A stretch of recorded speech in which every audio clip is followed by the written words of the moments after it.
वालेकुम class 4। How are you all. आज हम पढ़ेंगे सच्ची कहानी। सच्ची कहानी में जो भी कहानी बताई जाती है वो सच होती है और नसीहत आमेज होती है। सच से मुराद है कि सच बोलना, जो भी हमें बात बताई जा रही है वो बिल्कुल सच्ची है। और इस कहानी में एक नतीजा अखज़ होता है और उस नतीजे में जो वाक़या बताया गया है उसके मुताबिक एक नसीहत आमेज़ हमें नतीजा मिलता है, जिससे हम अल्लाह की तरफ और रुजू करते हैं, हमें अच्छाई और बुराई का पता लगता है। तो अब हम सच्ची कहानी सबक पढ़ना शुरू करते हैं, इसकी कहानी करते हैं। हम आते हैं इसकी कहानी की तरफ। बहुत बहुत पुराने ज़माने की बात है। एक आदमी के बहुत से बेटे थे, माल मवेशी थे और फलों के बागात थे। बागात, बाग की जमा। ये बाग हर मौसम यानी जब भी फलों का मौसम होता है, हर फल अलग अलग मौसम में उगते हैं, में बहुत सारे फल देते थे। बाप बहुत नेक और खुदा तर्स यानी दूसरों पर रहम करने वाला, उनसे मोहब्बत करने वाला, जैसे कि हमारे नबी पाक सल्लल्लाहु अलैहि वसल्लम ने सिखाया है। वो अपने बाग के फलों में से गरीब वो लोग जो ज़रूरतमंद होते हैं, और ज़रूरतमंदों यानी गरीब वो लोग होते हैं जिनको 3 टाइम रोटी सालन ये नसीब नहीं होता, बेचारे ज़रूरतमंद होते हैं। गरीबों और ज़रूरतमंदों का हिस्सा ज़रूर निकालता था।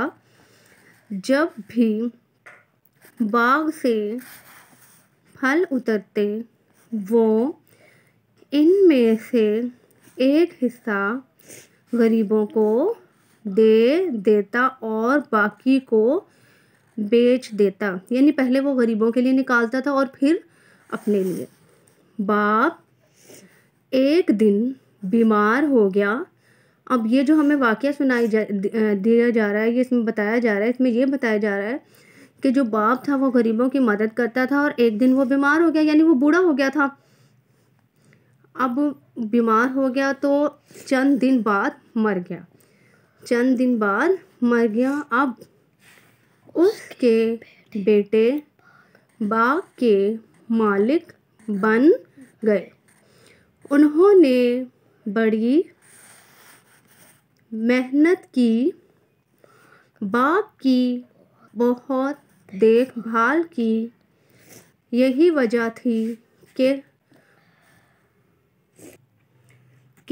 उस बाग में पहले से भी ज़्यादा फल लगे। फल क्यों लगे? उसने बहुत मेहनत की थी। उन्होंने पूरे बाग के दरख्त फलों से लदे हुए यानी फल ही फल थे, फलों से भरे हुए थे। वो बहुत ज़्यादा, हर टहनी पर, हर शाख पर फल लगे हुए थे और फलों की कसरत से झुके जाते थे यानी फलों का वजन इतना हो गया था, टहनी और शाखें झुक गई थी। फल पक कर बिल्कुल तैयार हो चुके थे, बस अब सिर्फ उन्हें तोड़ना बाकी था।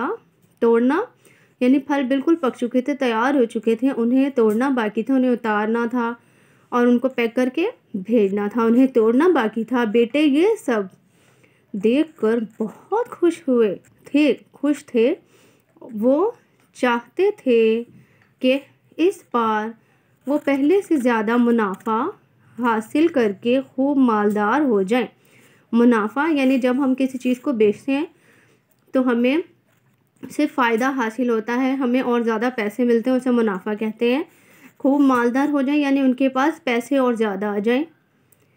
फिर एक रात उन्होंने इरादा किया कि कल सुबह खेत पर चलेंगे।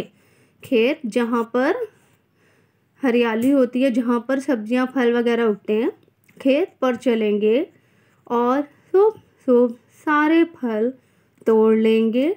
ये तरकीब वो क्यों बना रहे थे आगे पता लगता है। वो सुबह सवेरे नींद से उठ बैठे, यानी सो रहे थे। सोने के बाद जब हम सोते हैं हम नींद करते हैं, नींद से उठ बैठे, पूरी तैयारी के साथ बाग की तरफ रवाना हुए। रास्ते में एक दूसरे से चुपके चुपके कहते जाते थे, देखो आज कोई गरीब और मस्कीन बाग के करीब ना आ पाए।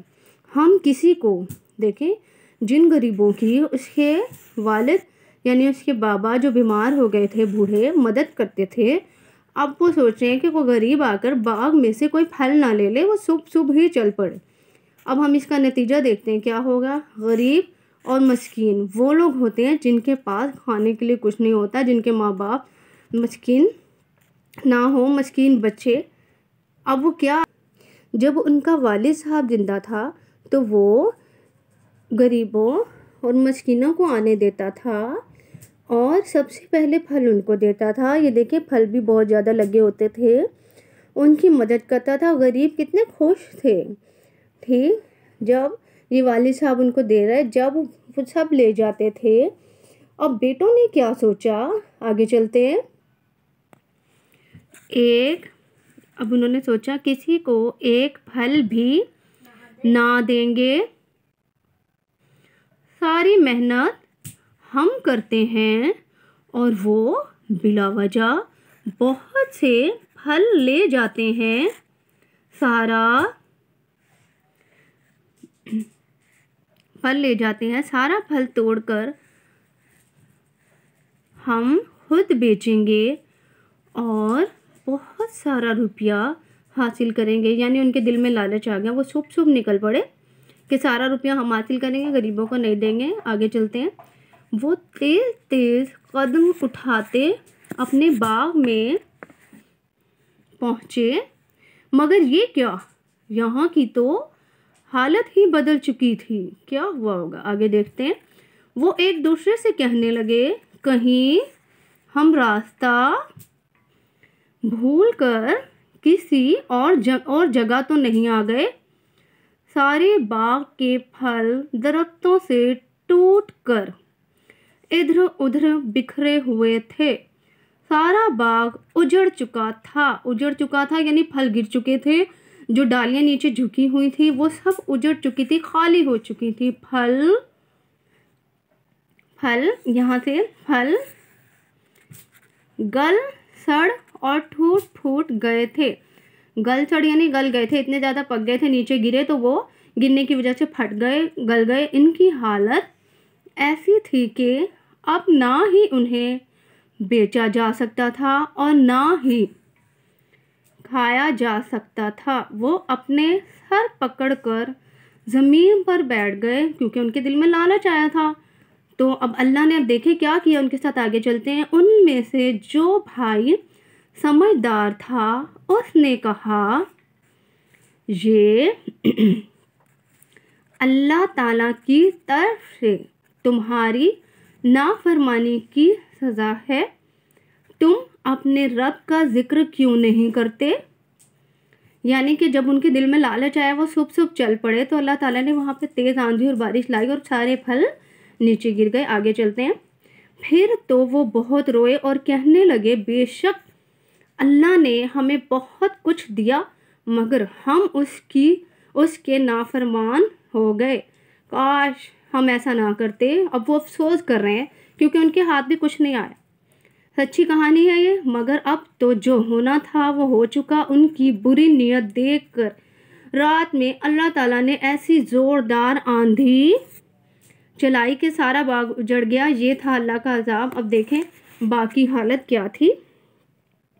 पहले जब वालिद साहब थे तो बाग बहुत ज़्यादा था, अब जब बेटे सर पकड़ कर रह गए वो सारे फल नीचे गिर चुके हैं, सब खराब हो चुके हैं, सारा बाग उजड़ चुका है। इसका हमें ये नसीहत हुई है सच्ची कहानी से कि अल्लाह ताला का अजाब आ जाता है जब हमारे दिल में लालच आती है तो हमें कुछ नहीं मिलता।